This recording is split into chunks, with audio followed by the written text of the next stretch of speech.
네, 안녕하십니까. 박시영TV의 박시영입니다. 오늘은 30번째 시간인데요. 2부 왜 그래요? 라는 코너인데 많이 만나보고 싶었던 의원님, 정치인 나오셨습니다. 우리 많은 분들의 마음이 아픕니다. 이분을 생각하면. 이재정 의원님 모셨습니다. 박수로 맞아주시기 바랍니다. 아이고, 안녕하십니까. 반갑습니다. 아유, 참 마음이 아파요. 왜 한숨이시네요? 네. 아니, 제가 송구합니다. 사실 기대 많이 해주시고 응원 많이 받았거든요. 네. 특히 이제 응원 주시고 기대하셨던 한 분이신데 네. 제가 책임져야죠. 아이고. 네, 그래도 제가 책임지겠습니다. 밝은 얼굴 보니까 좋네요. 우리 이재정 의원님을 좋아하는 분들이 너무 많으신데 사실 저도 왜 최고위원 나오셨으면 했냐면 이렇게 권유를 드렸냐면 네. 강권하셨죠. 강권했어요. 왜냐하면 생각 없을 때 제가 전화해서 강권했는데 이유는 그거였습니다. 왜냐하면 이낙연 당대표가 될 확률이 높지 않았습니까? 그리고 지금도 뭐 여전히 확률이 높고요.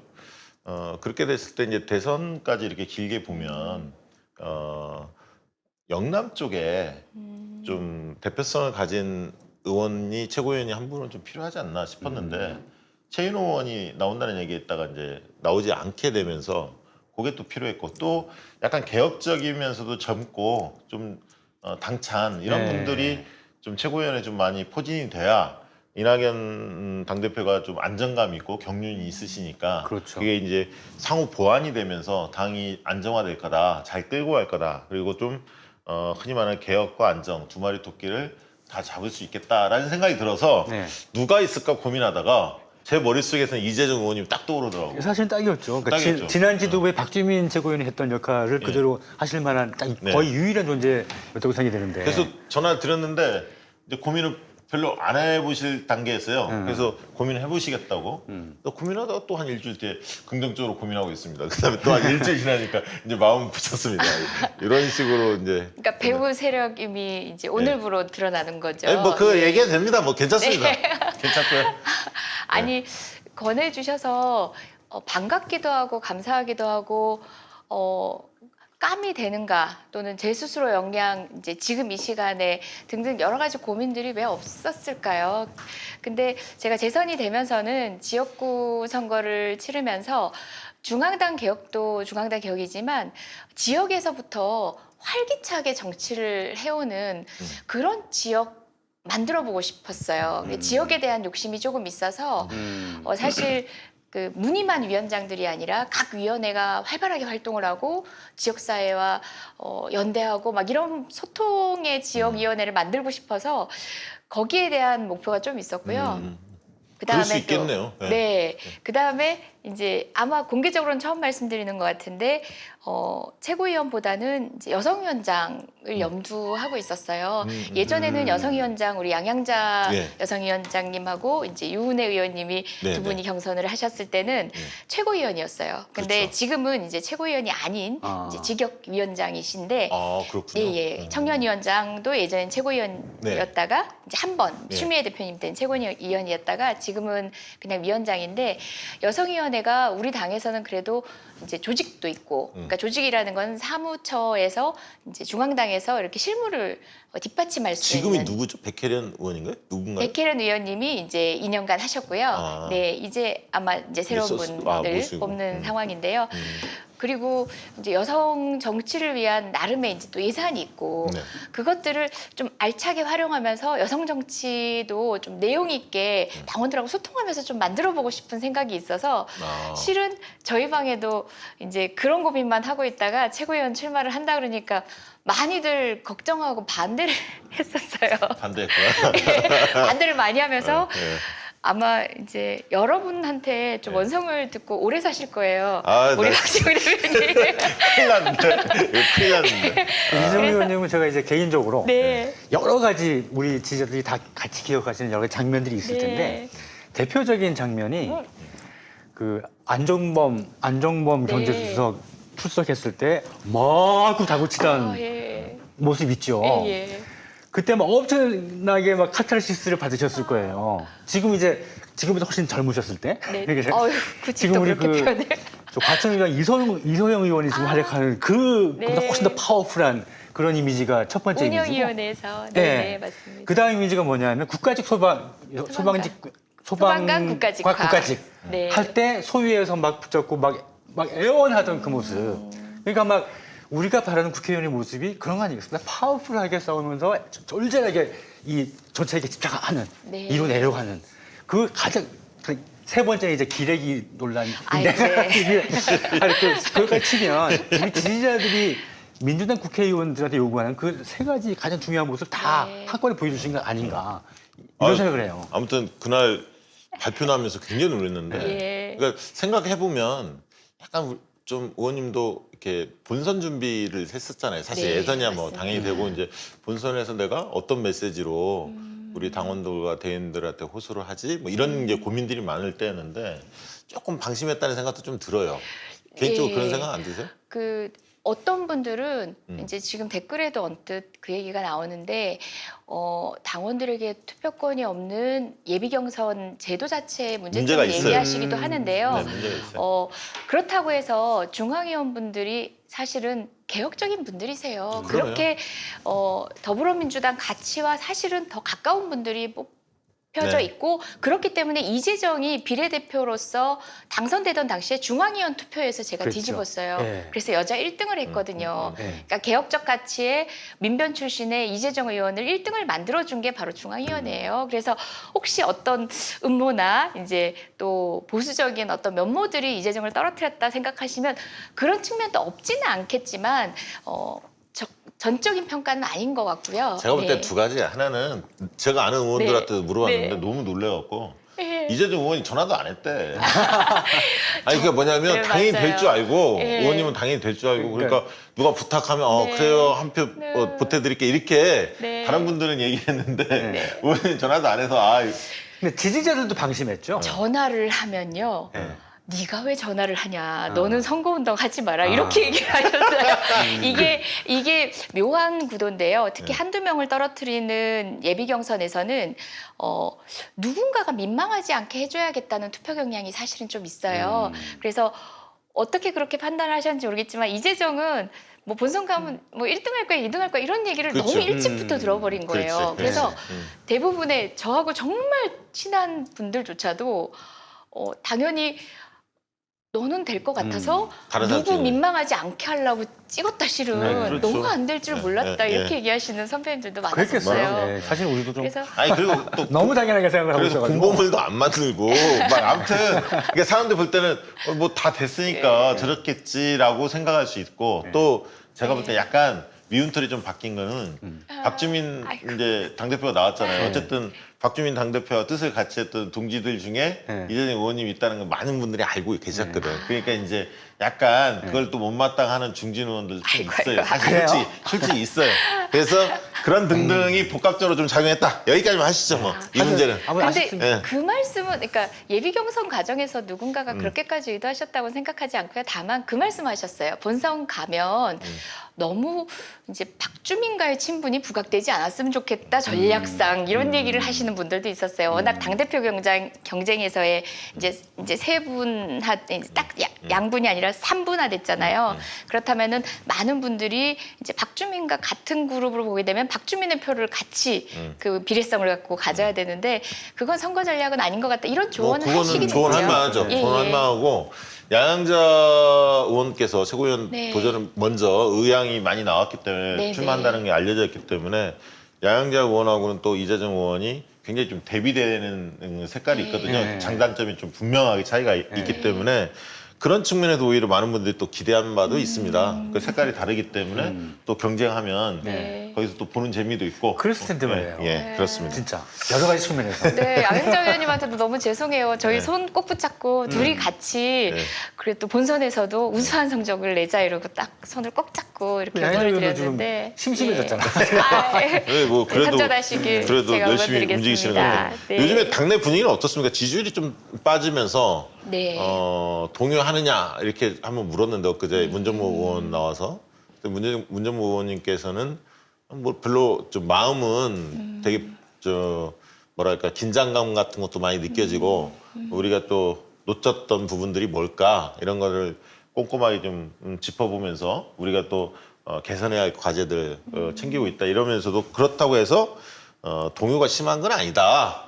의원들 이런 얘기 정서를 분위기를 말씀해 주셨는데 실제 느끼시기는 어떻습니까? 저는 여당된 이래로 대통령 지지율이 고공행진하는 동안 단 한 번도 두 발 뻗고 잡은 적이 없다. 예요. 그때의 긴장감이 지금 더하고 덜하고를 따질 수 없을 만큼 계속 이어져 왔던 거고요.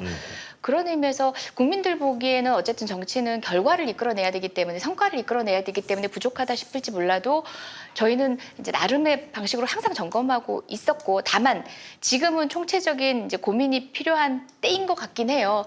이제 중반을 지나서 이제 대통령님의 후반기 임기에 시급해졌잖아요. 여러 가지 기업 과제들도. 그런데 딱 그때 전당대회라는 거는 정말 멋진 기회거든요. 근데 안타깝게도 코로나 상황에 맞물려서 또 전 국민이 수해로 지금 많이 힘들어하시고 이런 상황들이 겹치다 보니까 민주당 전당대회에서 반드시 이야기 돼야 될 것들이 조금 사라지고 있고 뉴스에서도 그 얘기가 되고 있지 않은 것이 조금 안타깝긴 해요. 민주당 전당대회가 민주당의 인기를 상징하는 게 아니라 우리나라 집권 여당이 어떻게 가야 되는지에 대한 국민적 소통을 할 수 있는 기회거든요. 근데 좀 안타까워요. 아쉬워요. 그러니까 이제 부동산 국면 때문에 이게 또 흥행이 그렇죠. 실패한 것도 있고 예. 또 수혜 때문에 또 그런 것도 네. 있지만 의제에 대해서 세 분의 그 당대표 출마하신 분들이 좀 고민해봤으면 좋겠어요. 큰 담론들이 그렇게 막 붙는 느낌이 없어. 예. 좀 재미없어 사실 솔직히 얘기해서. 예, 근데- 그래서 이재정이 더 생각나. 이재정 그래요. 의원님이 최고위원이라도 재밌게 만들어주시잖아요. 저도 그 이슈나 그 아젠다 담론에 대해서 뭐가 좀 나와줬으면 좋겠는데 뭐가 나왔으면 좋을까 생각하면 나도 별로 아이디어가 없어요. 지금 뭐 신경이 다 뭐 부동산이나 그렇게 국민들도 쏠려가 있어서 그런 것 같은데 네. 이재명 의원이 그 출마 선언하실 때 혁신 경쟁이 필요하다 그런 네. 말씀하신 걸로 기억하는데 아니 지금 이제 그 출마 좌절됐지만 네. 뭐 출마를 했다고 쳐도 그렇고 그다음에 당원으로서 어떤 혁신이 필요한가 한두 가지를 고른다면 그때 당원이 고민할 수 있는 슬로건이 뭐였죠? 그때 나오시려고 했던 거? 왜 이재정이 필요하냐라고 했을 때 딱 한마디로 그때 규정했던 게 뭐였죠? 그때는 이제 네. 처음에는 이제 당신을 빛나게 맞다. 하겠다라는 이야기였어요. 그게 당신 이유라는 거는 동료 의원일 수도 있고 당원일 수도 있는 건데 너무 빤한 말처럼 들리지만 사실은 정치가 이제 뭐 전문가들의 결정에 의해서 결정된 지는 꽤 오래됐고 아무리 당원 플랫폼이 만들어졌지만 실질적인 소통 구조를 통해서 의사결정에까지 관여되는 건 쉽지 않아요. 여론이라는 방식으로 이전과 조금 더 다르게 이제 직접적으로 관여는 되고 있지만 여전히 여론인 거예요. 당원의 의견인 거지 그것이 어떤 시스템 안에서 반영되기는 아직도 묘연한 상황이거든요. 아젠다 안 떠오른다고 하셨잖아요. 맞아요. 왜냐하면 대부분은 다 세팅돼 있어요. 그러니까 그린이 방향인 거고 4차 산업혁명이고 그다음 부동산 문제에 대해서도 그 목적론적인 거는 다들 동의를 해요. 근데 중요한 건 어디서 경쟁이 있냐면요. 선택. 어느 것을 우선순위로 할 것인가. 그다음에 아직도 사회적 갈등이 많고 아직도 갑론을박 사회를 소란스럽게 할 수 있는 문제들은 그러면 후순위로 할 것인가. 그러면 그 문제는 집권당이 어떻게 사회적 합의를 모아갈 것인가. 우리 당원들의 의사를 어떻게 반영할 것인가. 그저 한번 청취만 하는 자리만 마련하고 말 것인가. 그런 의사소통 구조를 어떻게 정책 결정까지 이어갈 것인가. 등등에 대한 방법론적인 얘기를 해야 돼요. 나는 이걸 우선으로 생각한다.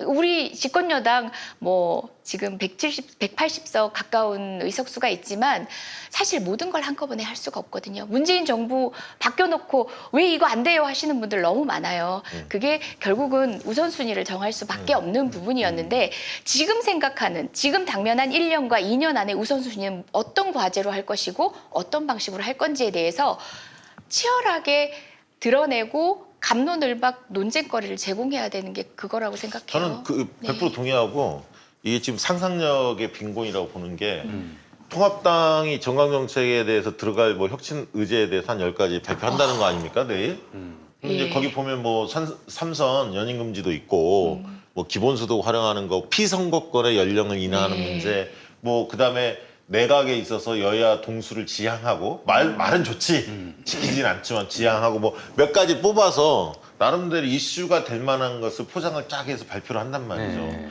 그러면 민주당 쪽에서 생각하는 혁신 과제가 없냐 이거야. 있거든, 당이 이런 문제에 대해서. 그런데 지금 보면 몇 가지 현안에 대한 얘기만 있지 그렇다고 해서 세 분의 후보가 당대표 후보가 부동산 해법을 명확하게 낸다든가 차별화된 이것도 아니고 그러니까 좀 상상력도 조금 없고 그런 심층적인 좀 논쟁이 짚혀지지 않고 있는 것은 좀 아쉽다는 생각이 들어요. 개인적으로는 어떻게 바꾸고 싶으세요? 만약에 최고위원이 됐다면 내가 민주당 이렇게 바꾸고 싶다.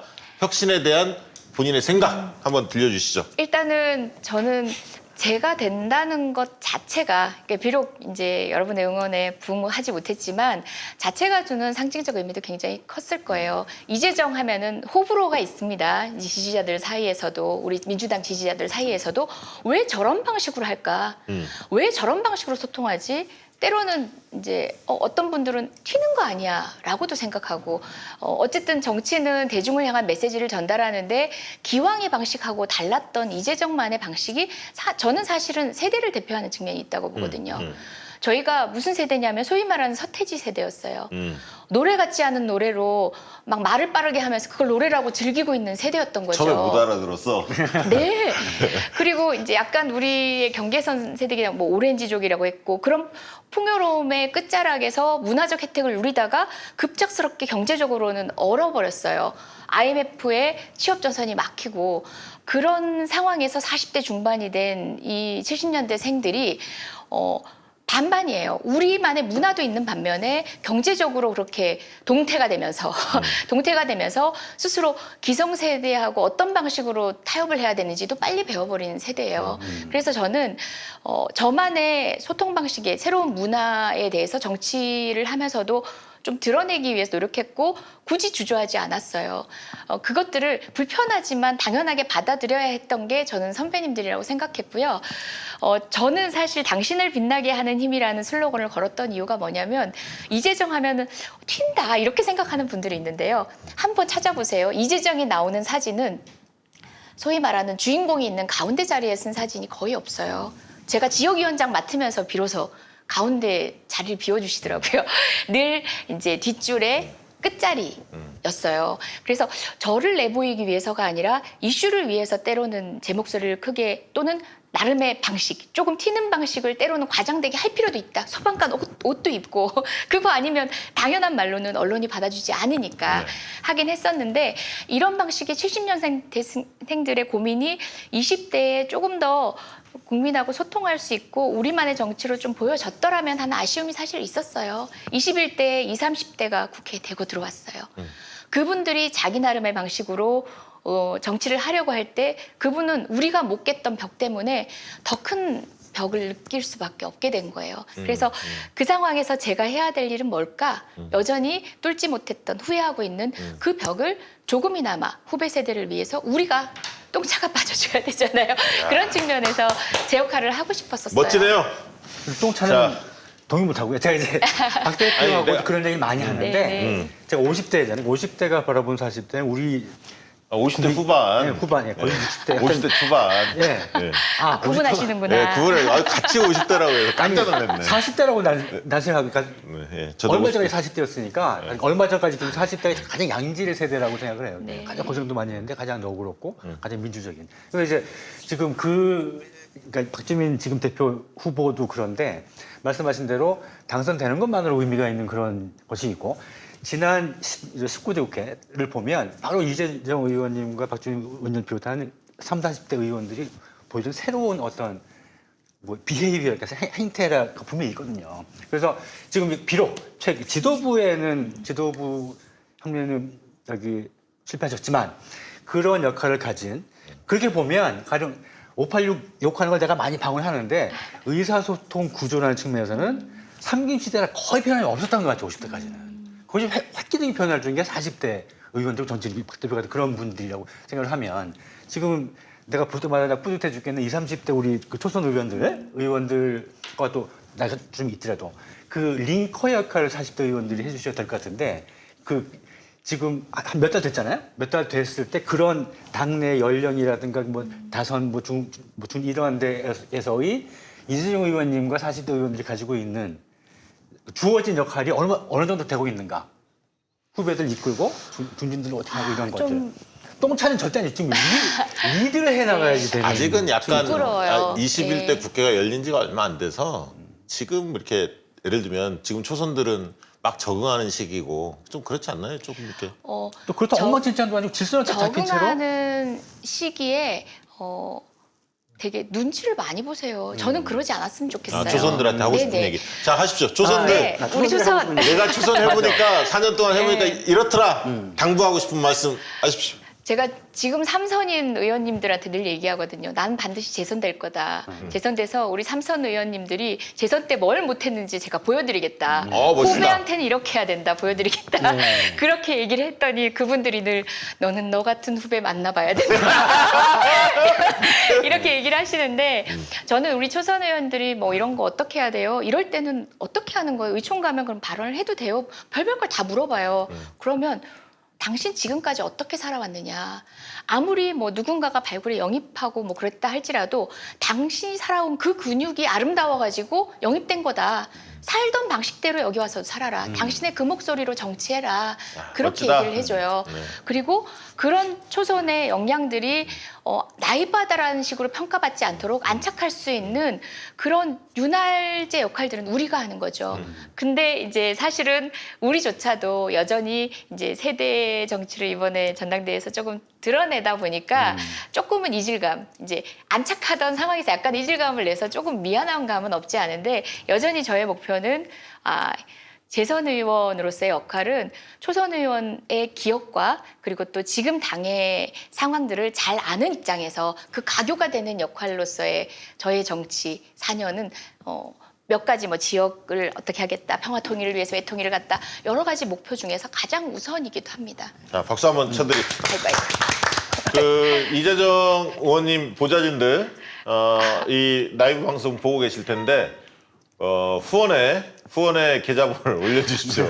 많은 분들이 이재정 의원님 좀 힘을 주시기 위해서 17반 좀 후원에 적극적으로 참여해 주시면 고마울 것 같고요. 이거 저기 자고 있는 것 같은데. 자고 있는 것 같아? 원래 보좌진들이 원래 그래요. 올려주실 거라 보고 또 저희도 진행하려면 또 슈퍼챗 이런 것들도 가끔 필요합니다. 그래서 좀 여유가 되신 분들은 17반 좀 해주시면 고마울 것 같고요.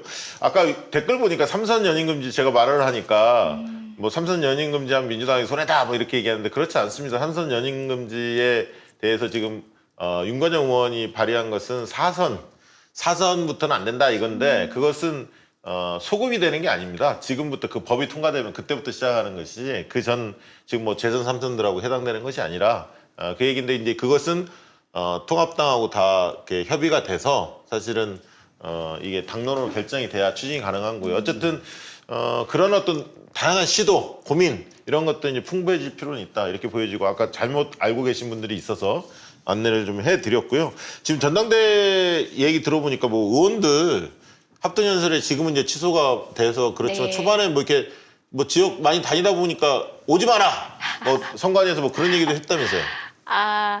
네. 어쨌든 국회의원은 중립을 지켜야 됩니다. 이제 특정 후보와의 연관을 이제 사람들은 대부분 그럼에도 불구하고 좀 짝을 지어 떠올리시기는 하는 것 같은데요. 그렇다 보니까 선관위의 결정은 원칙론적으로는 코로나 상황 그리고 또 이제 뭐 수해 상황과 맞물려 가지고 결국은 전당대회까지도 이제 일정이 연설회가 취소됐지만 조금 아쉬웠던 점은 저는 그래도 전당대회 안에서 당원들을 만날 의무가 국회의원들에게는 있고 대부분의 의원님들은 잘 못 가세요. 그 보좌진들 지금 딱 연휴 그 휴가 시즌이고 또 우리 비용으로 이렇게 해서 전국을 다니는 게 쉽지 않은데 그래도 마음 내서 간 우리 젊은 의원들이 이런저런 상황을 좀 당원들을 위로하기도 하고 하다못해 저희도 응원 받으면서 나름 코로나 상황에 적절한 타협을 한 나름 괜찮은 모습의 참여였는데 사실 선관위 결정 그러니까 그런 상황에 대한 이해가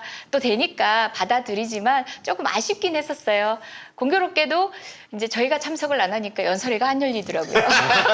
제가 볼 때는 아마 그것도 있을 거야. 딱 갔는데 출마한 최고위원들보다 박수를 더 많이 받거나 이래서 분위기가 이상해진 거야. 아니. 우리 선배님들 그 자체를 서로가 이제 어쨌든 그 2년마다 한 번씩 열리는 당의 축제처럼 당원들한테 격려하는 시간도 되고 해서 즐기시고요. 저도 사실은 솔직하게 얘기해서 경선 탈락하고 나하고 어깨를 겨뤄야 할 다른 후보님들이 연설하는 그곳에 가서 박수를 치는 게 내가 가능할까? 정말 내가 가능할까? 저도 궁금했어요.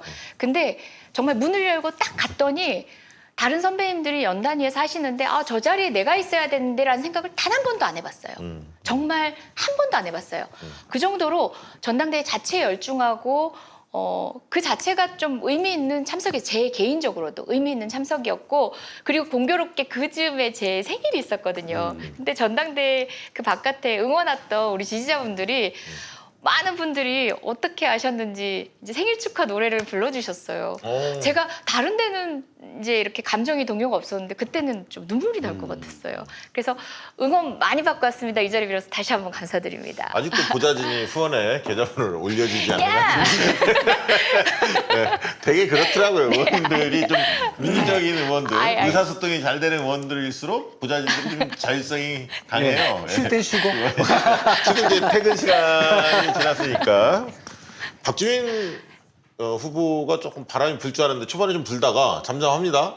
개인적으로는 좀 안타까울 것 같은데 왜 그렇다고 보여주나요? 제가 뭐 특정 후보를 지지하진 않지만 네, 이유 예, 보시기에. 그 소위 말하는 이제 뭐 컨벤션 효과 초반에 이제 출마 선언과 동시에 조금 있었던 것 같고요. 그리고 또 출마 자체로 의미가 있었잖아요. 뭐 네. 호남, 영남 이 얘기가 나오던 형국에 그 말 쏙 들어갔고요.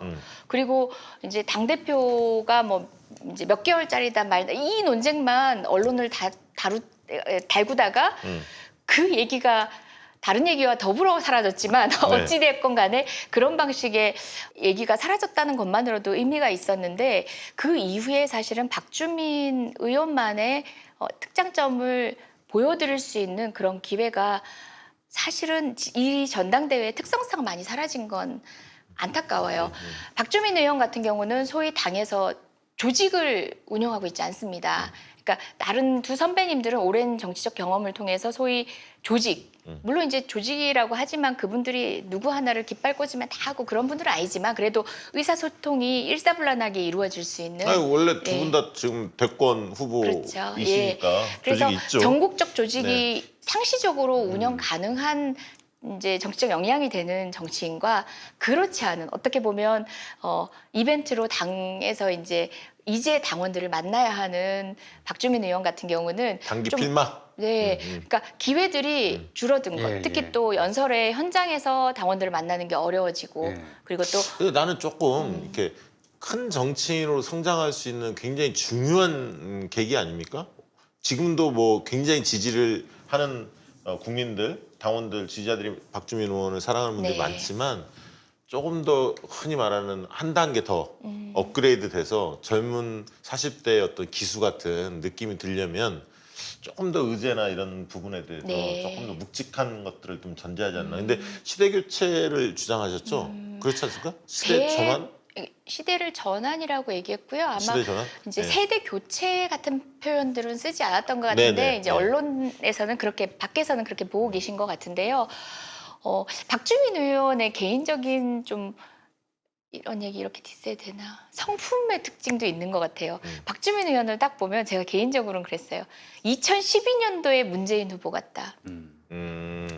2012년도에 문재인 대통령 후보님은 예를 들어서 그 선거 홍보팀에서 영상을 찍자, 설거지하는 장면 이런 거 찍자 하니까 나는 평소에 설거지를 하는데 내가 어떻게 그런 걸 합니까?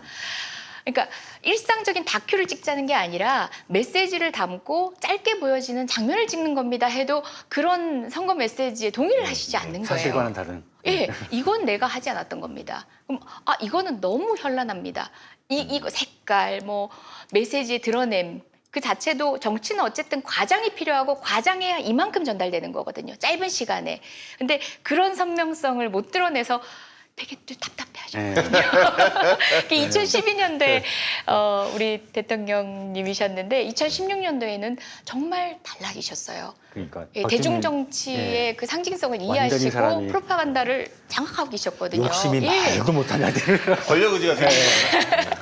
권력 의지가 생긴다는 것은 참모들이 객관적으로 진언, 제안하는 거에 대해서 귀를 열고 듣고 내가 고쳐야 하는 것을 고치는 것입니다. 권력 네, 의지가 생겼다는 네. 거는. 우리 박주민 후보 뭐 텐트에 이제 의원이기 때문에 관여할 수는 없으나 얘기를 들어보면 그런 조언을 하면 그래도 제가 존경하는 선배님인데 그런 식의 표현을 어떻게 합니까? 두 선배님한테 두 선배님이 그 생각은 제가 진짜 존중하는데 어떻게 제가 거기에 각을 세웁니까? 라는 방식이 결국은 당초에 출사표를 던질 때 각오를 사람들한테 이렇게 전달하기에는 부족한 거예요. 그런 갑갑함을 좀 그걸 찍으면 되잖아. 참모가 이걸 건의했는데 박지민 그래요. 의원이 그렇게 얘기하는 걸 찍어서 그냥 그럼 올리세요. 제가 조언을 드려야겠어요. 참모님 그 회의 장면을 찍으세요. 그러니까 그런 측면이 좀 박지민 있었던 의원 뭐 얘기는 이 정도로 하고 네. 궁금한 거는 이재정 의원님께서 젊었을 때 20, 30대 때 이제 나는 좀 크면 더 성장 나이를 좀 들어가면 현실 정치를 할 수도 있을 것 같아라는 생각 혹시 있었습니까? 아니요. 예. 전혀 없었나요? 민변 그리고 또 시민사회에 있으면서는 저도 정치에 관여돼 있던 사람이에요. 국회의원 삶하고 다르지 않거든요. 토론회, 그다음 발제문 쓰고 또 기자회견하고 뭐 법안도 만들고 다르지 않는 삶인데 그럼에도 불구하고 나름의 정치 혐오가 있었던 것 같아요. 현실 정치에 관여한다는 것 자체에 대해서 굉장히 터부시하고 오염된다는 이렇게 표현하면 뭐하지만 이제 모종의 그런 경계심들이 있었던 것 같아요. 그런데 저는 제가 2012년도에 민주당의 공천심사위원 당원은 아니었고 공천심사위원으로 오면서 국회의원을 뽑는 입장이 된 거예요. 그때 어떤 국회의원이 맞는 거지? 어떤 사람이 국민의 대표가 돼야 되지를 처음으로 고민을 해봤었고 교수로 정말 저 사람은 최고야. 교수로서 최고야 하는 사람이 국회의원이 되는 게 또 아닌 거예요. 저 사람 변호사로 최고야 하는 사람이 반드시 국회의원이 되는 건 아니에요. 그리고 각양각색의 국회의원이 각 역할이 또 달라요. 그걸 보면서 정치에 대한 고민을 많이 하게 됐고 실은 주변 분들한테 정치를 하라는 권유를 하기 시작했어요. 당신은 정치를 하면 잘할 것 같아요. 그래서 성공한 케이스가 누구예요? 누구 권유해서 관철시키는? 그래서 성공한 케이스가 실패한 케이스가 있어요. 누구? 박주민은 정치하지 마. 이렇게 얘기했어요. 예. 그렇더라고요. 그리고 이제 뭐 어쨌든 표창원 의원님한테 제가 네. 그때 당시 정치를 하라고 했을 때 표창원 의원님이 손살을 쳤어요. 그래서 제가 그랬어요. 정치라는 것에 대해서 내가 직전에 갖고 있던 혐오 당신도 가지고 있다. 당신은 이미 정치 안에서 크고 있고 당신도 모르는 사이에 당신 정치에 가까워져 있고 사명일 수도 있고 그 역할을 해내는 게 당신으로서도 행복한 일일 수 있다고. 내 말 잊지 마세요. 당신 정치할 거예요. 이렇게 얘기했어요. 표창원 의원님 나중에 그 얘기 기억하시더라고요. 예. 예. 근데 의원님은 그러면 누가 권유했습니까? 제가요. 가만히 생각하니까 네. 그래 그러면 나도 어떤 의미에서 이제 각각의 역할들이 있어요. 정책 전문가도 있고요. 그 다음에 당내에서 막 많은 역량들을 막 조합을 잘하시는 분들이 있고 이재정은 어떨까 생각했더니 국회 밖에 있는 목소리를 국회 안에 있는 시스템하고 연결시켜주는 거강꾼의 역할, 코디네이터의 역할을 잘할 수 있는 게 저이겠더라고요. 그래서 제가 할 수 있는 때로는 뭐 저 자체가 메신저가 될 수 있는 거고 더 적합한 메신저를 연결시켜 주기도 하고요. 또 시민사회에서 어떨 때 법안을 들고 오면 이거는요 법안 소위에 있는 저 의원 가장 어떻게 보면 장애가 될 것 같은 그 의원님을 설득해서 법안을 내세요. 이런 조언도 드리기도 하고요. 저 나름의 방식의 국회의원의 상에는 어울릴 수 있겠다. 모두가 다 똑같지 않잖아요. 300명 각각의 역할이 다 달라요. 각각 서로 보조하면서 우리 당내에서도 각각의 역할들이 있어가지고 더불어민주당이 굴러가는 거거든요. 아까 이제 당신을 빛내주는 삶, 뭐 이렇게 그런 표현이라는 거죠. 그 얘기를 주셨는데 대중의 오해, 이재정 의원 하면 이럴 것이다라고 선입견들이 있는 경우들이 있는데 좋은 면도 있고 네. 그렇지 않은 면들도 있을 텐데 실제로 난 그렇지 않다. 오해 같은 경우를 받을 때 뭐 실제 이재정의 모습은 이렇다라고 뭐 들려주실 얘기가 있다면 어떤 게 있을까요? 굉장히 섬세하고 문학적인 사람입니다. 흔히 말하는 맞아요. 단무지 예? 과격 뭐 이렇게만 생각하는데 그렇지 않다. 그 초선 당선되자마자 제가 찾아보려고 너무 오래돼서 못 찾아봤는데 네. 페이스북에 국회에 뭐 담벼락 같은 시를 하나 올리신 적이 있어요. 아. 기억하세요? 네. 완전히 끝내줬어요. 아 그래요. 네. 제가 국회에 들어와서 국회의원 의정활동 안 했냐 그러고 원망 들을지도 모르는 얘기인데 말씀드리면 중요한 목표 중에 하나가 제가 행복해야 된다는 거였어요. 네. 그러니까 제가 숨 쉴 수 있는 구멍이 필요했어요. 맞잖아요. 결혼 생활에도 자기만의 숨은 공간이 필요해야 이제 행복할 수 있는 거잖아요. 그것처럼 국회 안에서 저한테 숨 쉴 수 있는 공간이 뭘까를 생각해서 사실은 이제 어릴 때 읽고 줄거리밖에 기억 안 나는 고전들, 뭐 톨스토이 책들, 전 국회 들어와서 다시 다 읽었어요. 예. 그러니까 책 읽을 시간이 어딨어 하실지 모르겠지만 이제 시간이 없어서 책을 못 읽는다는 건 이제 바른 명제가 아니라는 건 다 아실 테고, 그러면서 저만의 도피처를 책이나 시를 읽고자 했고, 그게 이제 정치 서적을 통해서 바로 현안에 반영할 수 있게 스스로를 단련시키는 것도 중요하지만 크게 사람을, 인간을, 따뜻함을 놓치지 않는 것도 정치인인 저한테는 중요한 과제라고 생각했기 때문에 생각보다 글로 표현한다면 이재정은 뭐 설명문, 논설문이 아니라 시에 가까운 사람인데 의외로 사람들이 그걸 모르더라고요. 네. 야. 저는 봤어요. 아, 네. 진짜 아름다우셨어요. 아, 어떡해. 그리고 다른 집 인용한 것도 창작 글이었는데 아, 그래요? 네. 의원님이 꿈꾸는 세상, 세상 이렇게 좀 바뀌었으면 좋겠다. 아니면 내가 바꾸겠다 이렇게. 그러니까 완벽한, 이 세상이 완벽한 유토피아 상태를 늘 지향하지만 늘 부족하고 늘 아프고 그럴 것 같아요. 근데 끊임없이 이제 도전해서 세상을 바꿔보겠다고 하는 사람들이 다치지 않고 또 그런 소수의 목소리, 지금은 다수에 의해서 배제되지만 그런 소수의 목소리가 뭐 다수의 목소리 같이 반영될 수는 없겠죠. 그게 시스템이니까. 그렇지만 그들의 목소리가 늦더라도 전혀 배제되지 않을 수 있는 최소한의 시스템을 유지하는 게 저는 우리가 바라는 사회가 아닌가 생각하고요. 너무 도덕교과서 같은 얘기인지 모르겠지만 어찌되건 지금 대한민국 사회에서는 조금은 속도 조절을 할 수 있는 명제들을 정치권도 던졌으면 좋겠어요. 그 정도는 이제 받아 안을 수 있다. 우리 네네. 사회가 네네. 성숙해 가고 네, 있기 때문에 네. 그런 생각 드시는 네. 거죠? 우리 사회가 너무 그 속도가 너무 높은 것 같아요. 그러니까 세계 경쟁에서 살아남기 위해서라고 얘기하시는지 모르겠지만 사실은 우리가 스스로를 많이 쫓은 면이 있거든요. 저는 모든 명제가 다 그런 것 같아요. 그린 뉴딜이라는 것을 대통령께서 말씀하신데도 사실은 사회의 속도, 우리가 행복한 그런 찰나들을 놓치지 말자고 경제를 패러다임을 바꿔보자고 하신 얘기랑 똑같다고 보거든요. 그 안에서도 정책이 좀 부족함도 있고 조금 더 많이 보완돼야 되는 측면도 있지만 그런 명제들 좀 많이 던지는 민주당 됐으면 좋겠어요. 저는. 그 지역구 이제 의원이신데 비례대표 할 때하고 조금 느낌이 다르잖아요. 아무래도 지역구 이제 활동하다 보면 야 이거 알지 못했는데 새삼 느끼게 되는 어떤 무게감이랄까 어려움이랄까 그런 건 혹시 없습니까? 일단은 비례대표 의원이었을 때보다 장점, 그 부처 관계나 이렇게 할 때 그 좀 더 귀 기울여 들으시는 건 있는 것 같아요. 좀 슬픈 얘기인 게 비례대표 의원들이 전 더 늘어야 된다고 생각하는 입장인데 그럼에도 불구하고 비례대표 의원들의 그 연속성 없는 의정 활동이 대개잖아요. 그러니까 재선에 성공하는 경우가 많지 않으니까 그런 의원들이 의제를 끌고 가는 데는 나름의 어려움이 정말 있었더라고요. 그게 재선이 되고 보니까 그래도 조금 더 뭐 재선만으로가 아니라 지역구 의원이 되면서 조금 더 무게감이 실려서 제가 의원직을 활용할 수 있다는 게 조금 좋았고요.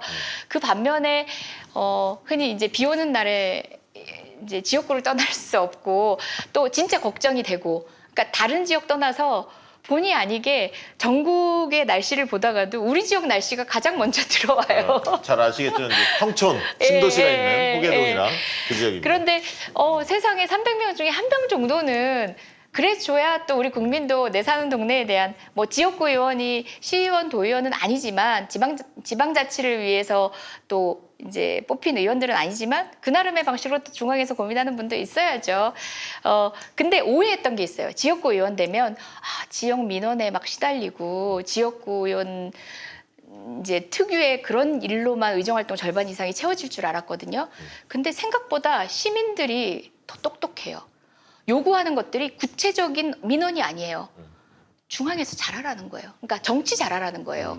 그래서 오히려 우리 국회의원들이 정치인들이 국민을 못 따라가고 있었구나. 저는 그 생각했어요. 아니 그러면요. 호남 그 주민들 만나보면 중앙 정치에서 제발 역할을 좀 세게 해라. 그런 주문이 제일 많아요. 네. 제가 근데 개인적으로 궁금한 거는 심재철 의원이 떨어졌잖아요. 네네. 낙선했는데 다음 선거에 나올 가능성이 있습니까? 좀 움직여요? 지금은 뭐 쉬고 계시는 것 같은데요. 특별히 움직임이 없습니까? 움직임은 없는데 뭐 그분도 그분 달란트가 있는데 음. 빛날 수 있는 곳을 꼭 찾으셨으면 좋겠습니다. 본인이 잘할 수 있는 일을. 원내대변인 하셔. 원내대변인을 이제 20대 국회 처음으로 네. 이제 했었고요. 네. 그 다음에 연이어서 또 당대변인까지 당대변인. 사실은 당에서 혜택을 많이 받은 초선이에요. 예, 그 네. 홍익표 의원하고 같은 시기에 홍익표 의원님하고 같이 한 거는 당대변인. 그죠? 홍익표 의원님이 수석대변인이셨고 수석대변인이시고 제가 이제 제가 이 의원님 뵙게 되면 꼭 드리고 싶은 네. 말씀이 하나 있었는데 이제 내가 들은 얘기고 이제 관찰했던 네네. 걸 보면 그 홍익표 이재정 라인이 네. 역대 최악의 홍보 라인인 거예요. 근데 뭐냐 하면 그 왜 그러냐면 기존에 어떤 의원이라도 대변인이 되면 근데 언론 프렌드리를 하려고 할 거 아닙니까? 네네. 근데 이 두 분은 그걸 안 해. 맞아요.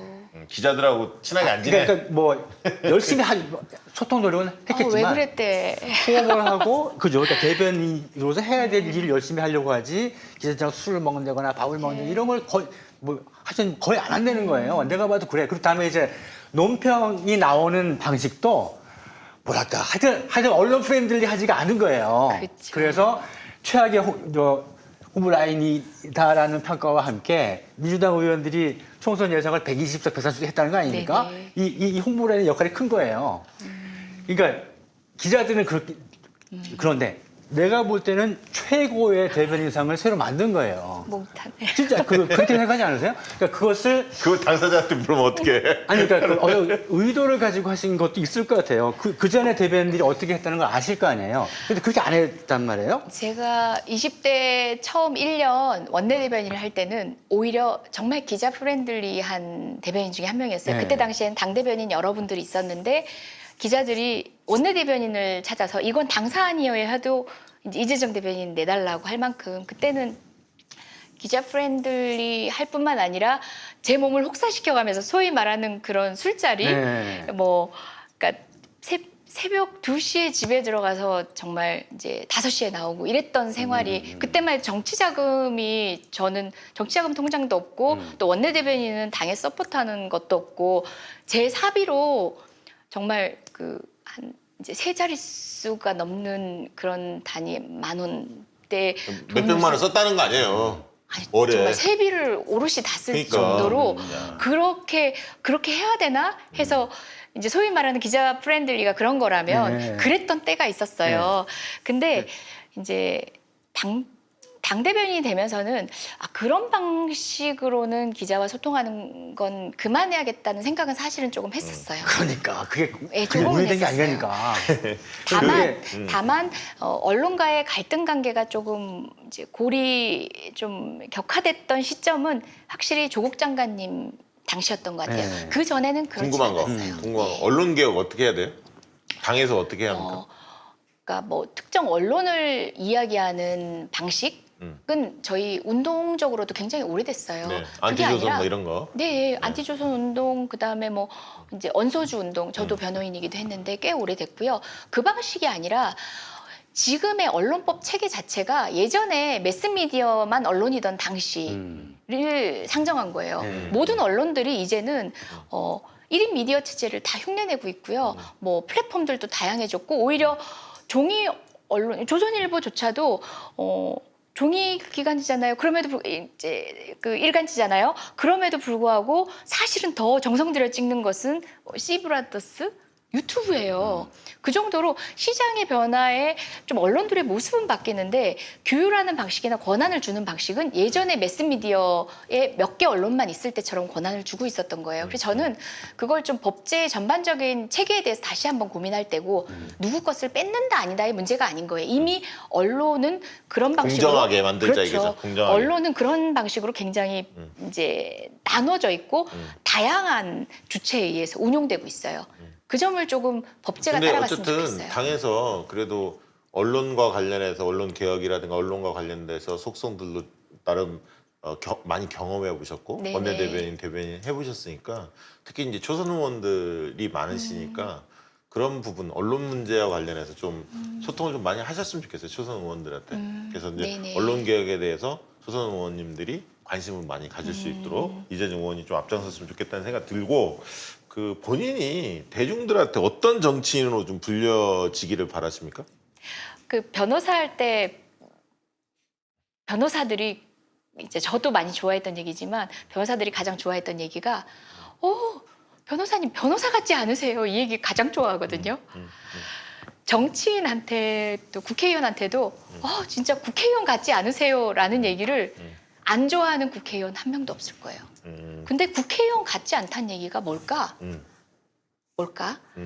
라고 물어보면 그러니까 나름의 방식으로 있어요. 있는데 정작 국회의원들은 그 틀 안에서 못 벗어나요.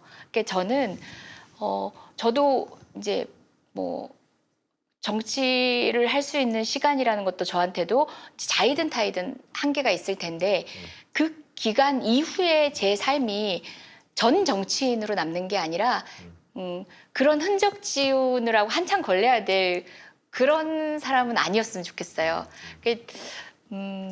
다시 이야기하면 여전히 가장 반가운 얘기는 국회의원 같지가 않아요 라는 얘기.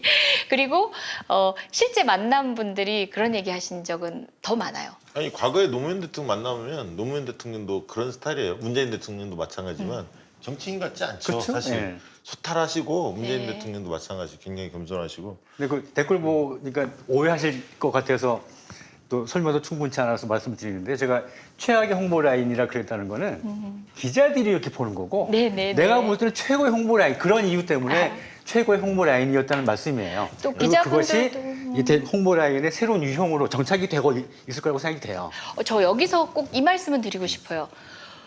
이거 모르실 거예요. 이재정이 이제 졸업하고 사법연수원 수료하고 사법연수원의 표현의 자유 전문 변호사라는 타이틀로 강연도 갔고요. 예. 그 정도로 사실은 이제 표현의 자유라는 거는 뭐 이미 전문이라는 말을 붙이기에는 예전에 완성돼야 될 것인데 이명박 정부 이후에 갑자기 그게 이제 법적인 쟁송이 많아지면서 표현의 자유 전문 변호사였고, 제가 서포트했던 의뢰인들은 이제 보수 정치인들도 있고요, 보수 언론도 있습니다. 그런 차원에서 누구보다 언론의 입장에 많이 섰던 게 이재정이고요. 그리고 제가 비록 마무리는 다 못했지만 대학원 전공이 저널리즘입니다.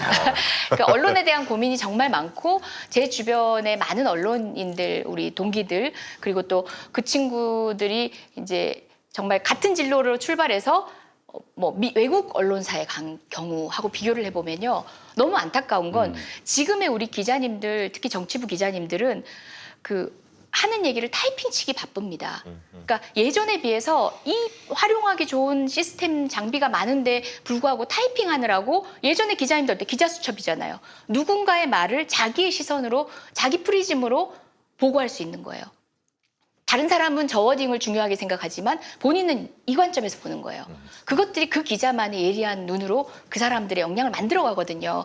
근데 좀 지금 기자님들의 환경도 조금 안타까웠어요. 그래서 저는 언론인들에 대한 애정도 있어요. 그분들이 또 뭐 세대만의 이야기로 하기 뭐하기에는 이제 세대 갈등으로 부딪히게 하고 싶지는 않고요. 그분들이 처한 지금 청년 세대, 청년 언론 기자들, 언론인들이 처한 입장도 전 너무 이해가 되기 때문에 구조적으로 바뀌어야 되는 문제라는 알겠습니다. 거 다시 한번 강조하고 싶어요. 마지막으로 이제 우리 지지자들, 네. 이재정 의원님을 사랑하시고 민주당을 또 좋아하는 분들에게 하고 싶은 말이 있으면 하시죠. 네, 힘든 시기이고 정말 서로 힘주는 이야기 하는 것조차도 배부른 때처럼 느껴질 때가 많아요. 그래도 사실은 사람의 길에서 하는 것이 삶이기도 하고 정치이기도 한 것 같아요. 저도 힘 드릴게요. 정책으로 또는 의정활동으로도 힘 드리지만 사람 이재정으로 도 여러분들에게 어깨를 빌려드리고 싶습니다. 여러분도 저한테 어깨 좀 빌려주세요. 아유, 너무 멋진 말들입니다. 예. 많은 분들이 걱정 많이 합니다. 지지율들이 요즘에 너무 안 좋아서 걱정 많이 하는데 저는 뭐 한두 달 부동산 문제가 좀 안정화되고 또 당이 여러 가지 좀 느슨해진 게 있으면 그걸 다잡고 하다 보면 한 발 한 발 또 다시 지지율은 올라가게 돼 있고요. 너무 일희일비 안 했으면 좋겠고 지금 뭐 야당과의 협치를 뭐 중요시하는 분들도 계시지만 대부분 당원들이나 권리당원들은 원래 상정했던 개혁 노선을 과감하게 추진하라는 의견이 압도적으로 높습니다. 근데 그 과정에서 굉장히 그 국민들한테 오만한 모습을 보이지 않으면서 충분히 소통하면서 설득하고 이런 과정들, 겸손한 모습들을 견지하면서 해야 하지 않을까 생각이 듭니다. 그래서 국민과 함께 개혁하는 그런 어떤 모토를 들고 나가야 하는데 그런 점에 있어서 이재정 의원님의 역할이 굉장히 크다. 비록 최고위원의 고배를 마셨지만 화력 빵빵 하지 않습니까? 그래서 이재정 의원님이 기운 내고 오늘 방송을 통해서 더 기운을 받으시고 멋진 의정활동 그리고 민주당의 재도약에 선두에 서서 역할을 해 주십사 하는 부탁의 말씀드리면서 마치도록 하겠습니다. 감사합니다. 고맙습니다. 네, 고맙습니다.